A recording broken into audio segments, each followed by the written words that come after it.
Today, the three scenes we have presented before you. First, adulterous woman, and second is woman of issue of blood.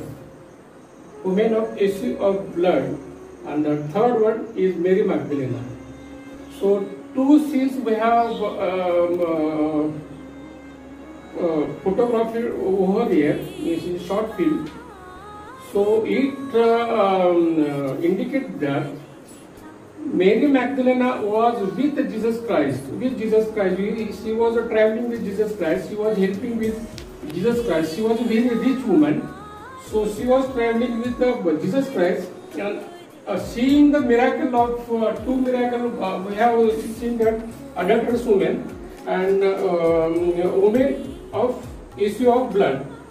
So these two miracles she has seen in her own eyes, and then she has decided herself that I should go to Jesus Christ and ask my sins pardon from Jesus Christ. So many incidents she has seen her on her mind, and she was perplexed, and she was completely decided to have a pardon from sins. She was with a great heart. She came with cutting all the mobs and having all the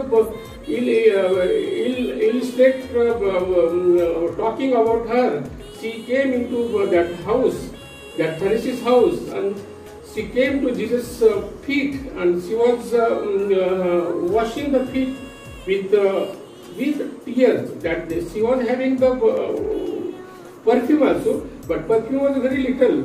But she was really washing his feet with tears, and wiping that the feet with her hairs.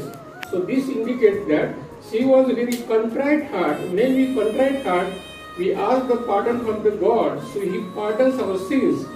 And Mary Magdalene pardoned her sins that day, and she was completely changed till Jesus appeared on the resurrection first appeared on the resurrection day early in the morning. That's why she was completely changed, and she never sinned throughout her 30 years or something. So such a decision Christian people should take, that once we decide to follow the Jesus, we should not come back. We should follow the Jesus. We should not come back. Like Mary Magdalene, she was a sinner. So since she completed change, so we should change, completely change. Often we commit sins and then go to confession, ask the pardon from the God or something, and then again and again we are do the same thing. But we see the Mary Magdalene doesn't follow these sins. She is completely changed. We should change completely and follow the Jesus till the life. This is for today. अभी हम इस एक छोटे से नाटक के द्वारा ये एक रक्तस्राव से पीड़ित स्त्री किस तरह रक्तस्राव से मुक्त हो जाती है। वह बहुत से वैद्यों के पास जाती है, डॉक्टरों के पास जाती है, लेकिन उसका रक्तस्राव से वह ठीक नहीं हो पाती। पर प्रभु यीशु में विश्वास करने के कारण वह किस तरह से ठीक हो जाती है, उसका दृश्य हम आप लोगों को दिखाने जा रहे हैं। प्रभु यीशु तालाब के किनारे जा रहे थे। वहाँ बहुत भीड़ थी। एक स्त्री दौड़ती हुई आई। वह प्रभु यीशु के सुटांग को छूने का प्रयत्न कर रही थी। बहुत मुश्किल से कपड़े का धागा को छू ली और मन में सोचने लगी कि अगर मैंने उसका कपड़ा भर छू लूं तो मैं चंगी हो जाऊंगी। और जैसे ही उसने कपड़ा छुआ, वह चंगी हो गई और उसका रक्तस्राव बंद हो गया। उसी क्षण प्रभु यीशु को एहसास हुआ कि उसके से शक्ति निकली है। वह मुड़कर देखा और कहा, किसने मुझे स्पर्श किया? तब उनके शिष्यों ने कहा, गुरुवर, आप देख ही रहे हैं कि इतनी बड़ी भीड़ आपके ऊपर टूट पड़ी है, फिर भी आप पूछ रहे हैं कि किसने मुझे छुआ। किंतु प्रभु चारों ओर देखते ही रहे। वह स्त्री लड़खड़ाते हुए सामने आई और घुटने के बल गिरकर प्रभु को बता दी कि उसने उनका कपड़ा छुआ था।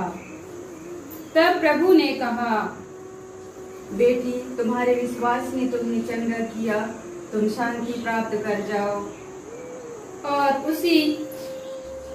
और प्रभु यीशु उस स्त्री के विश्वास को देखकर उन्हें रक्तस्राव से क्या कर देते हैं, स्वस्थ लाभ प्रदान कर देते हैं। सबको यीशु। अभी हम एक पापिनी स्त्री अपने विश्वास के कारण किस प्रकार पापमय जीवन से मुक्त हो जाती है, उसका दृश्य इस नाटक के द्वारा आप लोगों को दिखाने जा रहे हैं। किसी फरीसी ने यीशु को अपने यहाँ भोजन करने का निमंत्रण दिया। वे उस फरीसी के घर आकर भोजन करने बैठ गए।